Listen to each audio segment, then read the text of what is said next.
Hi, we'd like to thank you for tuning in to the World Boxing Review radio show. My name is Aaron Snowell. They call me the Hall of Fame trainer of champions as we travel the world for past, present, and future stars. And coming to you live from Tampa, Florida, we'd like to welcome you into today's show. Look, I want to thank each and every one of you for comments, messenger, emails, and all of that about the Jake Paul and Mike Tyson fight. Many people are aware that I used to train Mike Tyson when he was undisputed heavyweight champion of the world, the youngest heavyweight champion in the world to win a heavyweight championship. And a lot of questions surrounding that fight where people were worried and confused about what they saw in the ring when Mike Tyson fought. Uh, they went from, wow, it looked like he was holding back from punching Jake Paul and all that. We discussed that last week where we had inflowing questions about that. And we told them then is that Father Time is undefeated. And the first thing that go on the fighter is his legs. Once his legs starts going, you'll find that he's always a step away. He sees the shot, knows what to do, know how to do it, but Father Time just holds you down and holds you back where you can't pull the trigger. Now questions are surfacing about Mike Tyson biting his gloves, his thumb, in the fight. Well, first of all, we like to tell our listening audience is that many fighters do certain things when they have like new gloves on in a fight. Sometimes the glove can become uncomfortable, meaning that they're new, they're not broke in, and because they can't get a firm grip on the gloves where they can tuck their thumb and their grip in. And you'll see fighters bang the gloves together. You'll see guys twist like that in the dressing room coming to a fight to try to loosen the glove up sometime, or even the glove, they'll take it. Some pull it like that. Some try to shake them out because the glove is uncomfortable because it's new and it's tight. And so when they start gripping down to make a fist so they can punch with it, the glove becomes real tight on their thumb and it's uncomfortable. However, yes, Mike Tyson, from times when new training gloves we used to put on him, yes, he used to bite the thumb of the glove to get the glove where it's comfortable for him to make a fist.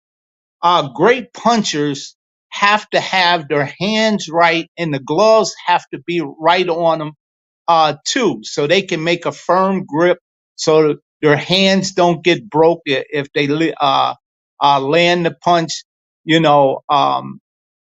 A glove that's real tight like that, sometimes a guy hit a heavy bag or in sparring, even though their hands are wrapped properly, they end up injuring their hand or something because they can't make a proper grip in the glove. So, and you'll find fighters with new shoes on coming into a match. The shoes might be uncomfortable, tight.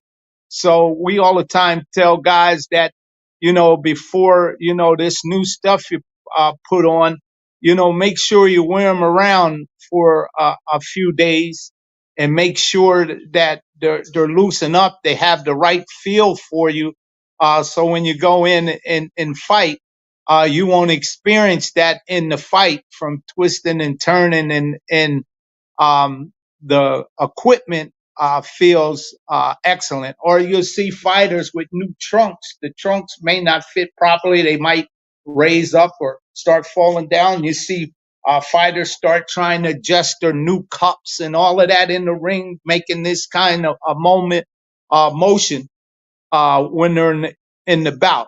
So with Mike Tyson, it could have been a following things of a combination of things, meaning He could have been, the glove could have been uncomfortable for him because the glove was new and he was trying to loosen the glove up to get a proper grip.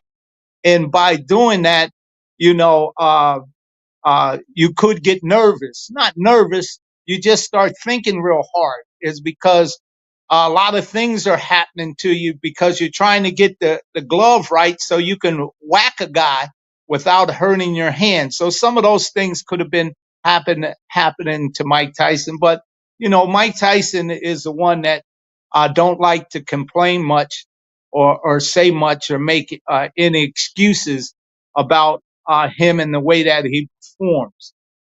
So it's all about preparation. Preparation, make sure that you don't have a piss poor performance. And Father Time, man, Father Time, because of his age, you know, things start going on with you as you're fighting, and that's the way it happens right in front of you.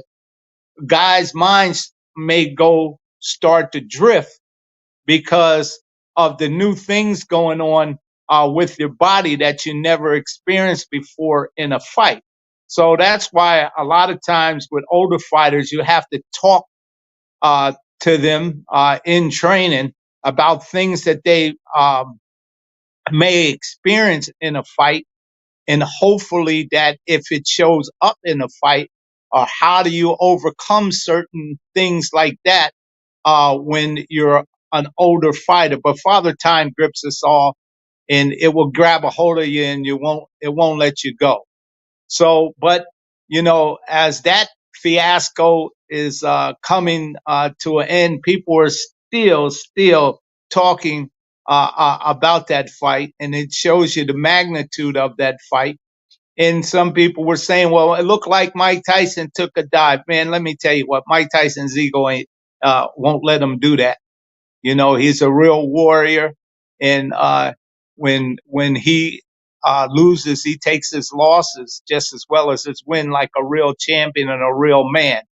And he's the type of guy, he don't like to make no excuses. But, you know, anyone that's been around the game a long time, they know what they seen. Mike Tyson just got old. But as Mike Tyson got old in that fight, Klitschko over there in Kiev, he's talking about fighting again at 49 years old, and he wants to fight the IBF heavyweight champion. So, you know, as you see, as Mike Tyson makes his come out at 58 years old, you hear a host of former great champions now saying, well, if he can do it, I can do it. You know, and all of them want a piece of that rock called Money. The money will have guys come out of retirement when you're talking millions of dollars. You know, I don't think at this stage a lot of them ain't gonna be able to make the kind of money that Mike Tyson made, but they'll be able to make some money. And if they want to do it, hey, give it a shot if you feel that you can do it. I just hope that this later stage of the game, none of them get seriously injured. So that's interesting to see Klitschko. He's coming out and he's going to fight in Germany up and coming. I haven't seen what the date's going to be, but I heard the announcement. So, hey, look, hats off to him. I hope everything's successful, and I hope that you can make it, Klitschko, in order to fight for that IBF champion. You were a great champion, a long reigning champion, and let's see if you can pull it off to top George Foreman's oldest heavyweight champion to be a heavyweight champion's record. That'd be real interesting. It'd be a part of history to see if that's unfold in a heavyweight title fight. But as we move on, December 14th, Gervonta Davis and Lamont Roach will be fighting for the WBA lightweight title that Gervonta Davis have on pay-per-view. So that should be an interesting fight as this year is coming to the end. You're going to see some great fights like Gervonta Davis. What a dynamic puncher he is. and we're going to see if he can land that whack and lay that boom that makes him such a thrilling fighter to watch. And also coming up December 21st over there in Riyadh, Saudi Arabia, the rematch, fight 2 with Usyk and Tyson Fury. This rematch, it should be interesting. It should be just as thrilling as the first fight. Tyson Fury is saying, hey, look, he's saying that he always does well in rematch fights and that he comes out and wins and he knocks people out. So we're going to see if he can knock Usyk out. You know, he had him hurt a couple of times in the fight, but he couldn't make the move. Usyk is resilient. You know, he's been down on the deck before, but he finds a way to get up off the deck and win, just like Tyson Fury. But one thing about Usyk is an offensive machine. His offense is his defense, and he stays busy. And with these bigger guys that are, man, these guys are big, but you know, he sets a pace that these big heavyweights can't keep up with, and he ends up going down a stretch, and he out fights them going down a stretch to pull out the win. They can keep it close, but going down the stretch, Usyk always finds the way to change that gear that these other fighters don't have, and that's a part of greatness to be who you are. And this is for the undisputed heavyweight championship of the world, and it's going to be nice to see at the end of the year this great fight of two great heavyweight champions climb in the ring and do it all over again. Turk Al-Sheikh, who is sponsoring that over there in Saudi Arabia with a host of many fights. And if you have not heard, Turk Al-Sheikh in grand style and grand fashion has bought the Ring magazine. And the Ring magazine, along with that belt, the Ring magazine championship belt, he's talking about putting the magazines back in bookstores in the United States and all over the world. I think that this publication will be exciting to see Ring magazine back on the shelves and to have a digital outlet for boxing to catch greatness and rising stars and stars that are already there to keep the conversation and great fights that will be happening. Turk Al-Sheikh is investing a lot of money in boxing to bring boxing up to the date, and they're doing a yeoman job over there in Saudi Arabia with the great matchup of fights that is over there, and guys are making excellent money in the pay-per-views that are going on. I can't wait to see when Ring comes out. They have a raffle that you can win a Mercedes Benz now in front of a car to do some promotions on the Ring magazine to bring attention to it. And that's what you need.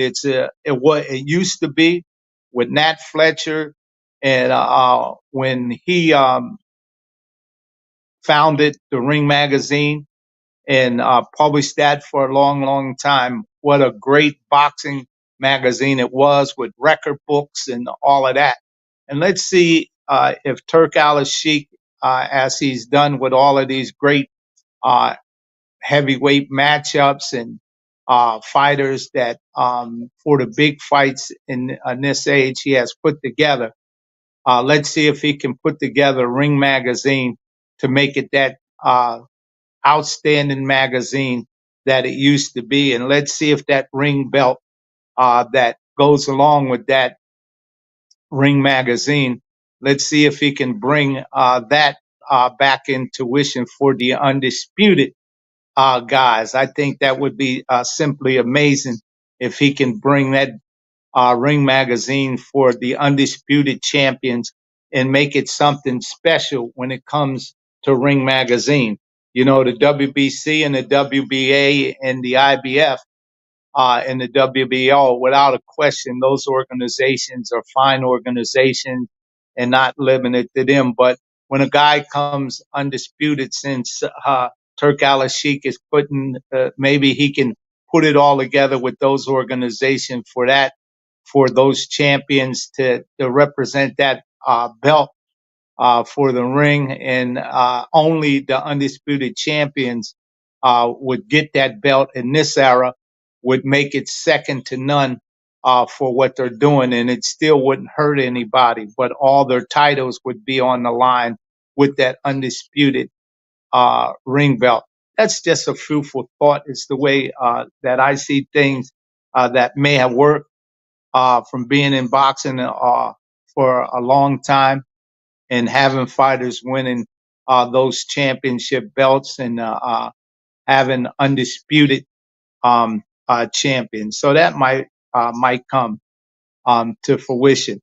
So let's take it up to upstate New York, the International Boxing Hall of Fame, December 6th. They will be announcing the class of 2025. And boy, people are biting their nails. They can't wait to see. But I think some insight. Manny Pacquiao is on that ballot, and I think that he's a shoe in. I think that he will get the nod, and I think that he would lead the class because of all that he's done for decades for boxing. I believe he's just a shoe in, and he should get enough votes on the making. I think that he would lead the class. So that's coming out December 6th, the International Boxing Hall of Fame. All right. And then as we move into next year, the Florida Boxing Hall of Fame, class of 2025 at the SJC Boxing Gym in the Florida Boxing Hall of Fame Museum. They will announce their class with Steve Cantor down there at the gym. I advise everybody to come down to that too. It's just an exciting day when they announce their class that's going into the Florida Boxing Hall of Fame, and how many great fighters, champions, trainers, managers, promoters that show up to that day leading for June to the induction dinner. So to be a part of, to hear the class when they announce the opportunities to shake hands, rub elbows with some of the boxing elite guys on their announcement, that ceremony is indeed something special. To be there and hear it all and see it all and to listen to it all. And while you're there in the gym, you get a chance to visit the museum while you're there, to go through some of the great artifacts that they have, boxing memorabilia, and the inductees that have been inducted, their plaques, their fist molding from Muhammad Ali, Don King, Bobby Goodman, man, the list is long, fine, but distinguished other fighters and stuff that are on into the Florida Boxing Hall of Fame, and it's indeed something special event. So we're taking it from Florida up to Indiana. Indiana Boxing Hall of Fame and Museum have announced their class, and their class for 2025. The event will be at the Hilton Garden Inn in Indianapolis, Indiana, on May 2nd, May 3rd of 2025. Leading their class will be Lights Out James Toney, and also the gold man, Ray Mercer, who won a gold in the Olympics, a former heavyweight champion. They will be leading that class up there with Craig Hawk. Craig Hawk always puts a great event on, and he has a great class that's going on there. Freddie Ladd is going in there. It's just something amazing to see that Darryl Peoples, who's the head of the IBF, those guys are going in for the class of 2025. And we'll be having the presidents on here to talk about all of that for 2025. And hats off to the director of the International Boxing Hall of Fame, Ed Brophy. Ed Brophy's doing a great job up there. The job is tough with the list of legends and their class of trainers, managers, old timers. Man, it's a tough thing to do, and how they get it done, and all the people come up there for that great ceremony is indeed something special. But yes, if you missed what we were talking about earlier, we were talking about Mike Tyson biting the gloves from all the emails and stuff that I have been getting. Well, like we said before, fighters go through different things with new equipment. Uh, Sometimes it's shoes that fighters feel uncomfortable with when they have new shoes on and they have to be loosened up. A lot of times you'll see fighters with gloves, new gloves on. They try to stretch them and hit them together to get them comfortable. That they may be tight or something like that. But Mike Tyson did used to bite his thumbs in training when he was training for fights, but especially new gloves. He used to do it to new training gloves. And for y'all that don't know, Mike Tyson was undisputed heavyweight champion. We used to put 30-ounce gloves on him, and he would still knock sparring partners out and run them like a revolving door, in and out, knocking guys out, have to put them on the airplane, get them out of training camp, and have another one. And he used to run through sparring partners like a revolving door with 30-ounce gloves on. And that's what made him special. He trained hard. The equipment that we used to have on him was heavier. So when he would be in fights, he would be lighter. Now, whether he kept those same uh, training regimens with heavier shoes, his shoes used to be lighter for fights, and his training shoes used to be heavy on the arc, and things like that. So we don't know if he kept the same training regiments up with all of that.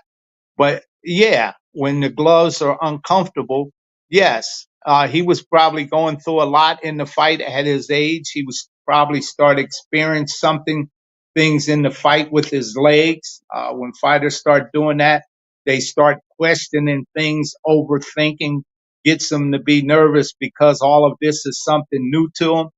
And all of that could have been going on with the Jake Paul fight for Mike Tyson, but no excuses. It's all in result.